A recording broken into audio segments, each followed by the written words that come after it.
Hello friends, NTPC के exams चालू हैं और हम इस वीडियो में 100 ऐसे क्वेश्चन करने वाले हैं बिल्कुल ही तुरंत, ठीक है ना। बहुत ही स्पीड में 100 ऐसे क्वेश्चन देखने वाले हैं जो कि मोस्ट प्रोबेबल है कि आपके एनटीपीसी में नज़र आए। तो 100 ऐसे question within some minutes आप रिवाइज कर लें, ठीक है। तो इसमें से पहला क्वेश्चन है कि क्रिकेट खिलाड़ियों के मध्य हॉलीवुड किसे कहा जाता है। क्रिकेट खिलाड़ियों के बीच में हॉलीवुड किसे कहा जाता है? तो शेन वॉर्न को हॉलीवुड कहा जाता है क्रिकेट खिलाड़ियों के बीच में। निम्नलिखित में से कौन सा अंतर्राष्ट्रीय दिवस मार्च के माह में नहीं मनाया जाता? मार्च के माह में कौन सा इंटरनेशनल डे नहीं मनाया जाता? अंतर्राष्ट्रीय महिला दिवस मनाया जाता है, ठीक है। तो विश्व पर्यावरण दिवस, इसमें ऑप्शन नंबर बी है, ये नहीं मनाया जाता। विश्व पर्यावरण दिवस जो है, इंटरनेशनल एनवायरनमेंट डे, ये 5 जून को मनाया जाता है, इसलिए ये इसका आंसर होगा। ये जो है मार्च में नहीं मनाया जाता है। इसके अलावा विश्व उपभोक्ता अधिकार दिवस, ये भी मार्च में मनाया जाता है, और विश्व वानिकी दिवस, ये भी मार्च में मनाया जाता है। बहुजन हिताय बहुजन सुखाय का ध्येय वाक्य है किसका? बहुजन हिताय बहुजन सुखाय किसका ध्येय वाक्य है? ऑप्शंस है भारतीय शिल्प परिषद, ICCR, या ऑल इंडिया रेडियो, या फिर साहित्य अकादमी। तो इसका आंसर क्या है? ऑल इंडिया रेडियो का ये ध्येय वाक्य है, बहुजन हिताय बहुजन सुखाय। 3 क्वेश्चन हो गए आपके। चौथा नंबर क्वेश्चन है, किस दिन भारत में राष्ट्रीय खेल दिवस के रूप में मनाया जाता है? 29 अगस्त। मेजर ध्यानचंद जी का जन्म दिवस है, 29 अगस्त को राष्ट्रीय खेल दिवस मनाया जाता है। खेल से रिलेटेड जितने भी महत्वपूर्ण अवार्ड हैं वो इसी दिन दिए जाते हैं। चौथा नंबर क्वेश्चन हो गया। 5वां नंबर क्वेश्चन है, विश्व कवि के नाम से किसे जाना जाता है? रविंद्रनाथ टैगोर को विश्व कवि के नाम से जाना जाता है, ठीक है। 6वां नंबर क्वेश्चन है, निम्नलिखित में से कौन सुमेलित नहीं है? ठीक है। अरुंधति राय की पुस्तक the god of small things, ठीक है, ये सुमेलित है। Kiran Desai the inheritance of loss, ये भी इन्हीं की पुस्तक है। Jhumpa Lahiri the namesake, ठीक है, ये भी सुमेलित है। कौन सा सुमेलित नहीं है? तो मोहम्मद कैफ की सनी डेज, सनी डेज जो है ये सुनील गावस्कर की है, मोहम्मद कैफ की नहीं है। 6वां नंबर क्वेश्चन हो गया। निम्नलिखित वैज्ञानिकों में से कौन बेटे के साथ भौतिकी के नोबेल पुरस्कार के सह विजेता थे? ठीक है। ऑप्शंस हैं मैक्स प्लैंक, अल्बर्ट आइंस्टीन, या फिर विलियम हेनरी लॉरेंस ब्रैग, या फिर एनरिको फर्मी। तो देखिए, विलियम हैरी और लॉरेंस ब्रैग ये बाप बेटे थे जिन्हें सम्मिलित रूप से दोनों को साथ में नोबेल अवार्ड मिला था। 8वां नंबर क्वेश्चन है, जनगणना 2011 के अनुसार सर्वाधिक जनसंख्या वाला केंद्र शासित प्रदेश कौन सा है? तो इसमें न्यू दिल्ली जो है, अभी 8 केंद्र शासित प्रदेश हैं मौजूदा वक्त में, और इसमें से न्यू दिल्ली सर्वाधिक जनसंख्या वाला केंद्र शासित प्रदेश है। निम्न में से कौन सा प्रक्षेपास्त्र भूमि से वायु के लिए मारक क्षमता है? भूमि से यानी स्थल से वायु के लिए कौन सा प्रक्षेपास्त्र है, कौन सा मिसाइल है? ऑप्शंस है त्रिशूल, K-15 सागरिका, ब्रह्मोस, या फिर अग्नि। तो देखिए, इसका आंसर क्या है? त्रिशूल। त्रिशूल जो है सतह से वायु के लिए मारक क्षमता वाली प्रक्षेपास्त्र है। अंतरिक्ष यात्रियों को प्रशिक्षित करने के लिए निम्नलिखित में से कौन से खेल का प्रयोग किया जाता है? तो देखिए, अंतरिक्ष यात्री जो जाते हैं अंतरिक्ष में, उन्हें प्रशिक्षण देने के वक्त कौन सा खेल का आयोजन किया जाता है उनके लिए? तो ये जो है, ये खेल जो है उत्पन्न है, ठीक है ना। इसका अगर हम थोड़ा सा अगर देख लें डेफिनेशन, तो अंतरिक्ष यात्रियों को प्रशिक्षित करने के लिए उत्पन्न खेल का आयोजन किया जाता है। ये उत्पन्न खेल है क्या? तो ये सूक्ष्म गुरुत्व से शरीर को सुरक्षित रखने के लिए तथा शरीर में रक्त प्रवाह को बरकरार रखने के लिए इस खेल की विधि का प्रयोग होता है। अंतरिक्ष में मलमूत्र के त्याग में तीव्र दर्द से बचने के लिए यह खेल सहायक होता है, ठीक है। इस खेल का नाम क्या है? उत्पन्न, ठीक है। 11वां नंबर क्वेश्चन है, मतदाताओं में जागरूकता लाने के उद्देश्य से चुनाव आयोग ने निम्न में से किस दिन राष्ट्रीय मतदाता दिवस घोषित किया हुआ है? तो देखिए, राष्ट्रीय मतदाता दिवस जो है ये हम मनाते हैं 25 जनवरी को, यानी 25 जनवरी को, ठीक है। 11 क्वेश्चन हो गए। 12वां क्वेश्चन है, बांदी कौन सा है वह जोड़ा है जो कि सुमेलित नहीं है? ठीक है, वन्य जीव विहार दिया हुआ है और उससे रिलेटेड राज्य दिया हुआ है, कौन सा सुमेलित नहीं है? तो बांदीपुर ऑप्शन में इसके सामने तमिलनाडु है, यानी बांदीपुर तमिलनाडु में है कि नहीं? तो देखिए, बांदीपुर तमिलनाडु में नहीं है, मानस असम में है, रणथंबोर राजस्थान में है, और सिमलीपाल उड़ीसा में है, लेकिन बांदीपुर जो है ये कर्नाटक में है, आपका तमिलनाडु में नहीं है, ठीक है। फिर एक क्वेश्चन है, 13वां नंबर क्वेश्चन, 1962 में देखिए 2 कथन दिए हुए हैं और फिर ऑप्शंस हैं। पहला कथन है, 1962 में चीन भारत युद्ध के बाद पीपल्स रिपब्लिक ऑफ चाइना और भारत के बीच पंचशील पर हस्ताक्षर किए गए। 1962 में किए गए, ये कहा जा रहा है। सही है कि नहीं बताना है। दूसरा स्टेटमेंट है, अंतर्राष्ट्रीय मंचों पर भारत और चीन का एक दूसरे को समर्थन देना पंचशील के सिद्धांतों में से एक है। तो इसका आंसर क्या होगा, देखिए इसका आंसर पहला वाला जो है पंचशील समझौता, ये 1962 में नहीं हुआ था बल्कि ये 1966 में हुआ था। ठीक है, पंचशील समझौता जो है 1966 में नहीं बल्कि 1954 में 1954 में देश के प्रधानमंत्री जवाहरलाल नेहरू और चाइना के बीच में ये हुआ था, यानी भारत और चाइना के बीच में हुआ था 1954 में, ना कि 1962 में। ठीक है, अंतर्राष्ट्रीय ये तो गलत हो गया, दूसरा नंबर सही है। अंतर्राष्ट्रीय मंचों पर भारत और चीन एक दूसरे को समर्थन देना पंचशील सिद्धांत, ये मेनली एक दूसरे को कॉपरेट करने का सिद्धांत है इंडिया और चाइना के बीच में। तो ऑप्शन 2 सही है। ठीक है, 14 नंबर क्वेश्चन है, ये क्वेश्चन है बेनेलक्स के अंतर्गत कौन कौन से राष्ट्र आते हैं। बेनेलक्स, ठीक है, इसके अंतर्गत कौन कौन से राष्ट्र आते हैं, तो इसके अंतर्गत आते हैं बेल्जियम, नीदरलैंड और लग्जमबर्ग। कौन कौन, बेल्जियम, नीदरलैंड और लग्जमबर्ग। बेनेलक्स, इसको संयुक्त रूप में बेनेलक्स कहते हैं। पाई दिवस किस दिन मनाया जाता है। पाई जिसका मान 22/7 होता है, 3.14। पाई दिवस किस जो है दिन मनाया जाता है, किस कौन से तिथि को मनाया जाता है, तो ये 14 मार्च को मनाया जाता है। ठीक है, विश्व विरासत स्थल, हाँ एक क्वेश्चन ये है कि पहला ब्रह्मपुत्र साहित्य उत्सव कहाँ पर आयोजित किया गया था। पहला ब्रह्मपुत्र साहित्य उत्सव, ब्रह्मपुत्र साहित्य उत्सव से रिलेटेड आप ऑप्शंस देखिए, तो इससे रिलेटेड ऑप्शंस हैं गुवाहाटी, रायपुर, रुड़की या फिर कोहिमा। तो देखिए ब्रह्मपुत्र नदी नॉर्थ ईस्ट में बहती है, उत्तर पूर्व में, तो इससे रिलेटेड जो रायपुर और रुड़की है ये तो कैंसिल हो जाएगा।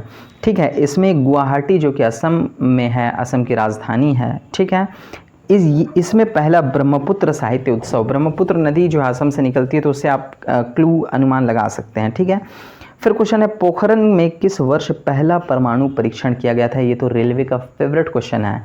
1974 में, जिसका नाम था ऑपरेशन स्माइलिंग बुद्धा, ये जो है पहला परमाणु परीक्षण था इंडिया का। और दूसरा परमाणु परीक्षण था 1998 को, जिसका कोड नेम था ऑपरेशन शक्ति। ठीक है, तो ये दोनों ऑपरेशंस के नाम भी पूछे जाते हैं। तो ये 18 नंबर क्वेश्चन हो गया, इसका 1974 आंसर होगा। बॉलीवुड के गीतकार जिन्होंने अधिकतम संख्या में गाने लिखकर गिनीज रिकॉर्ड बनाया है, वो गीतकार कौन हैं, तो वो गीतकार हैं समीर अंजान। ठीक है, जिन्होंने Guinness book of world record में जो अपना नाम दर्ज किया है। मैक ओएस जो है किसके द्वारा विकसित ऑपरेटिंग सिस्टम है। Mac OS, Mac operating system किसके द्वारा विकसित किया गया है, तो यह जो है एप्पल का ऑपरेटिंग सिस्टम है, मैक ओएस। 20 क्वेश्चन आपके हो गए। ठीक है, हमें 100 क्वेश्चन देखना है। हम नेक्स्ट 20 क्वेश्चन की तरफ जा रहे हैं। 20-20 करके हम टोटल 100 क्वेश्चंस को करने वाले हैं, जो कि बहुत इंपॉर्टेंट है। ठीक है, जिम कॉर्बेट नेशनल पार्क, जिसे पहले हैली नेशनल पार्क कहा जाता था, ये भारत का पहला नेशनल पार्क है। कहाँ पर है, उत्तराखंड में है। ठीक है, तो उत्तराखंड इसका आंसर होगा। भारतीय प्रौद्योगिकी संस्थानों में से कौन सा सबसे पहले स्थापित हुआ, तो देखिए इसमें सबसे पहला जो आईआईटी था वो आईआईटी खड़गपुर था। ठीक है, ये हो गया। फिर उसके बाद आपका 23 नंबर जो क्वेश्चन है, 2 कथन दिए हुए हैं। अप्सरा देश का पहला अनुसंधान रिएक्टर है जिसे वर्ष 1956 में भारत में यानी महाराष्ट्र में चालू किया गया था। ठीक है, ट्रॉमवे में पहला ये जो है स्टेटमेंट है। दूसरा स्टेटमेंट है, इसमें प्रयुक्त ईंधन परिष्कृत यूरेनियम एल्यूमिनियम मिश्र धातु ब्रिटेन से प्राप्त किया गया था। तो कौन सा सही है, इसमें दोनों ही सही है। पहला एटॉमिक रिएक्टर ऑफ इंडिया कौन था, अप्सरा था। ठीक है, उसका नाम अप्सरा था, जो कि 1956 में ट्रॉमवे में भाभा रिसर्च सेंटर में, भाभा एटॉमिक रिसर्च सेंटर में बार्क में चालू किया गया था। और दूसरा ये भी सही है कि इसमें जो ईंधन इस्तेमाल किया गया था यूरेनियम एल्यूमिनियम मिश्र धातु, इसे ब्रिटेन से मंगाया गया था। ठीक है, 23 नंबर क्वेश्चन हो गया। 24 नंबर क्वेश्चन, बुक और जो है लेखक को सुमेलित करने के लिए कहा गया है। तो देखिए autobiography of an unknown Indian, ये किसकी पुस्तक है। ठीक है, इसमें देखिए क्वेश्चन पूछा गया है कि कौन सा सुमेलित है। ठीक है ना, तो देखते हैं हम। देखिए autobiography of an unknown Indian ये किसकी है, तो ये है नीरज सिंह चौधरी की। ठीक है, इंडिया ए वुडेंड सिविलाइजेशन, ये वी.एस. नायपॉल की है, ठीक है। उसके बाद क्वेश्चन है कन्फेशंस ऑफ ए लवर, ये मुल्क राज आनंद की पुस्तक है। The English teacher R.K. Narayanan की पुस्तक है। तो ये मिलान है इसका। निम्नलिखित में से कौन सुमेलित नहीं है? देश और राजधानी है। तो देखिए बर्मा का सामने कंबोडिया दिया गया है, जबकि बर्मा की राजधानी क्या है? नायपिताओ है, रंगून, ठीक है। तो ये सुमेलित नहीं है, इसका आंसर क्या होगा? यही हो जाएगा। उसके बाद दिया हुआ अबिसीनिया इथोपिया, ये तो है सुमेलित। हॉलैंड नीदरलैंड, ये चूँकि पुराना नाम है, पुराना नाम और नया नाम है, ठीक है। तो बर्मा का जो नया नाम है वो क्या है? म्यांमार है, कंबोडिया नहीं है। अबिसीनिया का इथोपिया है नया नाम, हॉलैंड का नीदरलैंड है नया नाम, पूर्वी पाकिस्तान का बांग्लादेश नया नाम है। ये मिलाने के लिए दिया गया था। पीपल्स वॉर ग्रुप नामक अंतर्राष्ट्रीय आतंकवादी संगठन स्थित है। पीपल्स वॉर ग्रुप ये कहाँ पे सक्रिय है? ये आतंकवादी संगठन, तो ये सक्रिय है आंध्र प्रदेश में, पीपल्स वॉर ग्रुप, ठीक है। ये क्वेश्चन पूछा गया था। 27वां नंबर क्वेश्चन है भारतीय रिजर्व बैंक का गठन कब हुआ था? बहुत इंपॉर्टेंट क्वेश्चन है, ठीक है। एक तो आरबीआई का गठन कब हुआ था और दूसरा कि आरबीआई कब नेशनलाइज हुआ था, यानी राष्ट्रीयकरण कब हुआ था आरबीआई का, ठीक है ना, रिजर्व बैंक ऑफ इंडिया का। तो रिजर्व बैंक ऑफ इंडिया का गठन 1 मार्च 1935 ईस्वी को हुआ था और नेशनलाइजेशन इसका हुआ था 1 जनवरी 1949 को, 1 जनवरी 1949 को। ये 2 तिथि आप याद रखिए। हवाई जहाज़ में पाए जाने वाले ब्लैक बॉक्स का रंग क्या होता है? बहुत इंपॉर्टेंट। जो भी चीज़ें रिकॉर्ड होती हैं एरोप्लेन से रिलेटेड, जब एरोप्लेन फ्लाई कर रही होती है तो उसको रिकॉर्ड ब्लैक बॉक्स कहा जाता है, इसलिए इसे एरोप्लेन का रिकॉर्डर कहते हैं, ठीक है। जब कोई वायुयान क्षतिग्रस्त हो जाता है तो ये ब्लैक बॉक्स को जांच करके पता किया जाता है कि वायुयान में क्या खराबी आई थी जिसकी वजह से प्लेन क्रैश किया। इसका कलर ऑरेंज कलर होता है, यही पूछा गया है। इसमें ब्लैक बॉक्स का कलर क्या होता है? ब्लैक भी ऑप्शन में है। ब्लैक बॉक्स नाम तो है लेकिन ब्लैक आंसर नहीं है, इसका कलर नारंगी होता है, ठीक है। तो ऑप्शन इसका नारंगी होगा।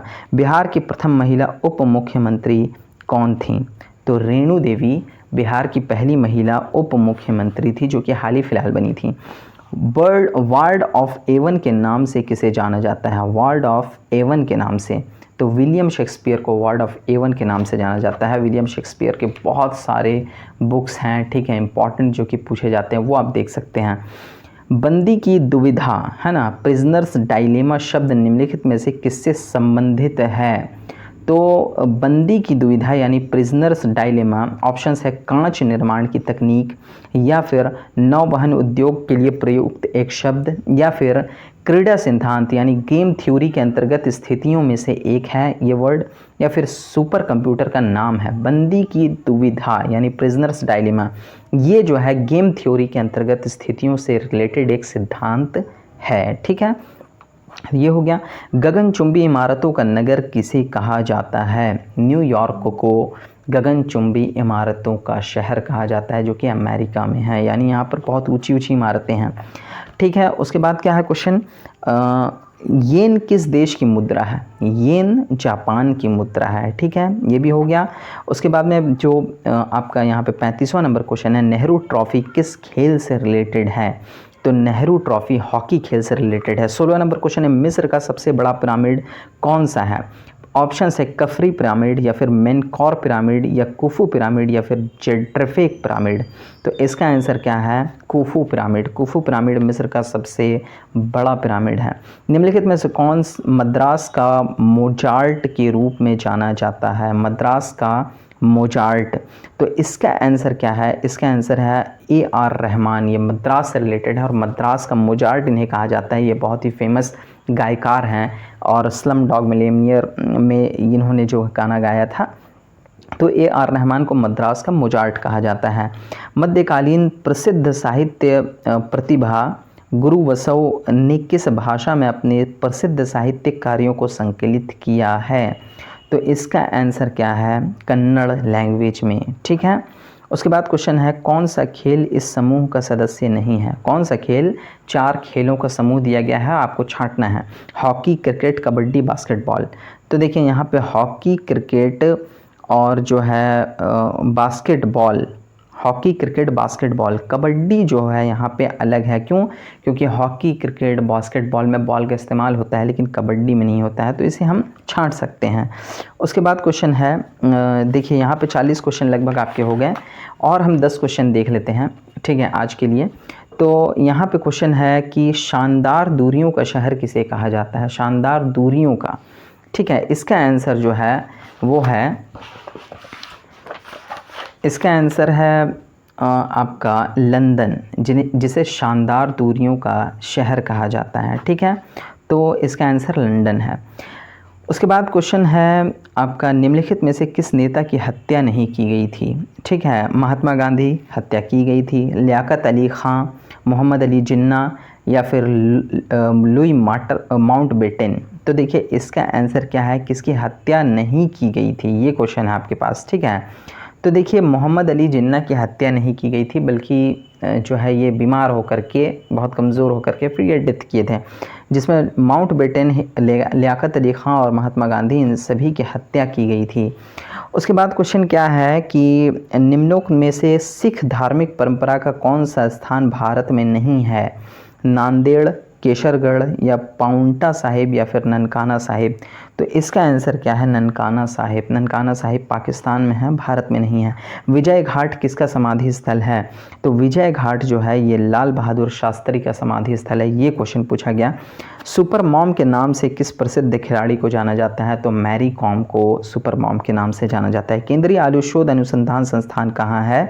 तो केंद्रीय आलू शोध अनुसंधान संस्थान जो है ये मसूरी में है। आपको बताते चलूँ, जब ये स्थापित हुआ था तब ये बिहार में स्थापित हुआ था, फिर उसे कुछ वर्षों के बाद 62-63 में जो है मसूरी स्थानांतरित कर दिया गया। फिर क्वेश्चन है, निम्नलिखित में से कौन सा एक सुमेलित नहीं है? ठीक है, जो रेखाएं हैं लाइक मैकमोहन रेखा, रेडक्लिफ रेखा और उसके सामने देश हैं। तो देखिए मैकमोहन रेखा, इसके सामने भारत और चीन दिया हुआ है, तो हाँ ठीक है ये सुमेलित है। ये भारत और चाइना के बीच में, रेडक्लिफ लाइन भारत और पाकिस्तान के बीच में, ये भी सुमेलित है। डुरंड रेखा ये भी भारत और अफगानिस्तान के बीच में है, ये भी सुमेलित है। ऑप्शन नंबर डी है इनमें से कोई नहीं, तो इसका आंसर इनमें से कोई नहीं होगा, यानी ये सभी सुमेलित हैं, कोई भी ऐसा नहीं है जो सुमेलित नहीं है। अंडमान एवं निकोबार द्वीप समूह की राजधानी पोर्ट ब्लेयर निम्नलिखित में से किस एक द्वीप में अवस्थित है? ठीक है, तो ये जो है दक्षिण अंडमान में स्थित है। यहाँ पे ऑप्शंस हैं उत्तर अंडमान, मध्य अंडमान या फिर छोटा अंडमान। ये दक्षिण अंडमान यानी साउथ अंडमान में पोर्ट ब्लेयर स्थित है। सबसे अधिक क्षेत्रफल वाला राज्य कौन सा है? भारत में सबसे अधिक क्षेत्रफल वाला राज्य राजस्थान है। राजस्थान के बाद में मध्य प्रदेश है, फिर महाराष्ट्र है, तब उत्तर प्रदेश का स्थान आता है। ठीक है, फिर नाटो का मुख्यालय कहाँ है? ये पूछा जा रहा है, ये पूछा जा भी सकता है। तो बेल्जियम की राजधानी ब्रुसेल्स में नाटो का मुख्यालय है। ठीक है, गोल क्रांति किससे संबंधित है? गोल क्रांति आलू उत्पादन से संबंधित है। ठीक है, उसके बाद क्वेश्चन है, मोहिनी अट्टम नृत्य शैली किस राज्य में लोकप्रिय है? मोहिनी अट्टम जो है ये केरल में जो है बहुत अधिक लोकप्रिय है, तो इसका आंसर केरल होगा। ठीक है, उसके बाद क्वेश्चन है, जल्लीकट्टू जो कि सांडों की लड़ाई से रिलेटेड है, जल्लीकट्टू किस देश का है? बहुत ही फेमस है, तो ये जो है तमिलनाडु में है। ठीक है, जल्लीकट्टू रिलेटेड है किस स्टेट से? तमिलनाडु से। शतरंज की कौन सी गोटी सीधे चलती हुई है किंतु तिरछे मार करती है? तो सिपाही। ठीक है, इसे हम क्या कहते हैं? प्यादा भी कहते हैं। तो प्यादा जो है सीधे चलती है लेकिन तिरछे मार करती है। ठीक है, आज का लास्ट क्वेश्चन है, मालगुडी डेज के लेखक कौन हैं? तो मालगुडी डेज के लेखक हैं R.K. नारायण। लगभग 60 क्वेश्चन हमने देख लिए हैं। हम नेक्स्ट वीडियो में 100 क्वेश्चन और ऐसे लाएंगे जो कि मोस्ट प्रोबेबल है कि पूछे जाए आपके NTPC के एग्जाम्स में। तो आज के लिए इतना ही, मिलते हैं नेक्स्ट वीडियो में। Thank you. Please subscribe, please share and please like.